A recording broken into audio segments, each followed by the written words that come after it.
Hello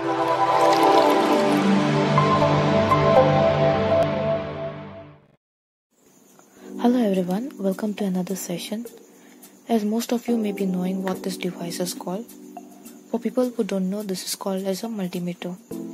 It is basically used to measure DC voltage up to 600 volts, AC voltage up to 600 volts, DC current up to 10 amps. HFE is used to check the transistor. Similarly, this inverted Wi-Fi symbol is used to check continuity. And also you can check the resistance up to 2 mega ohms. You can also check for diode. Today we will see how does the multimeter look on its inside. So for that, first we need to remove the screws.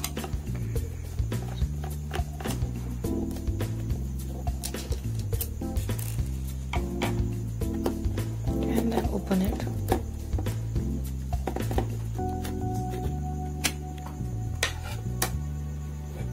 So this is how the multimeter looks.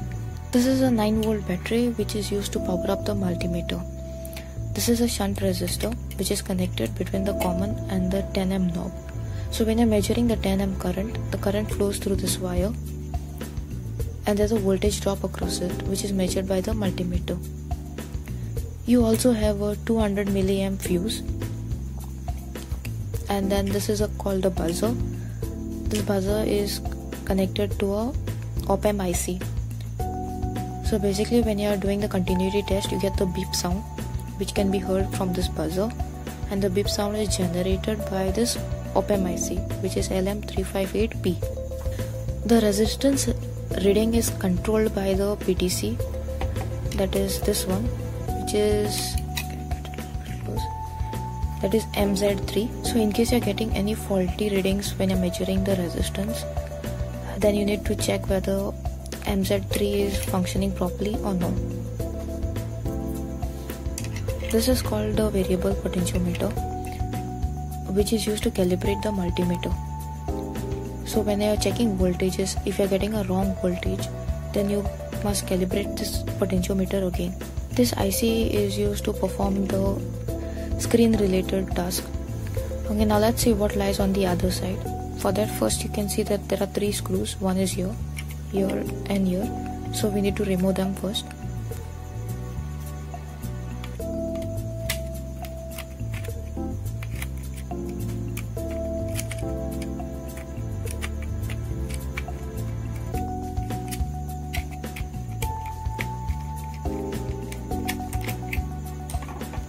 Once the screws are loose, don't overturn the multimeter. Just try to remove the board gradually on top. Be careful while doing this because there are small parts which you don't want to lose. Okay, since we have got this, let me just disconnect the battery first.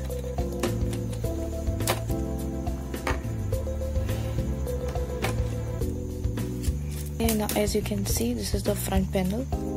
This is your screen, and this is the circuitry board for the range. Okay, so this is what it is. So this is the knob that we use here, which lies over this circuit board. As you can see, it has 5-point connection which sits over the circuit board. Okay,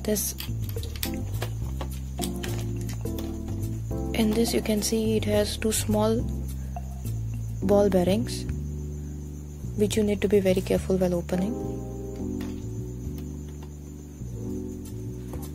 And also if you see in these holes, there is a spring.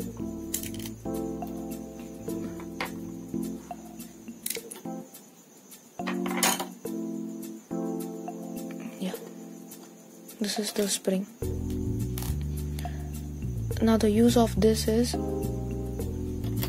as you can see that it has curves over here. So when we rotate the knob, you get the sound. That's because of the ball bearings. It gets locked when we move from one location to the other. Okay, that's all for today. Thank you for watching, and if you like the content, do subscribe to the channel.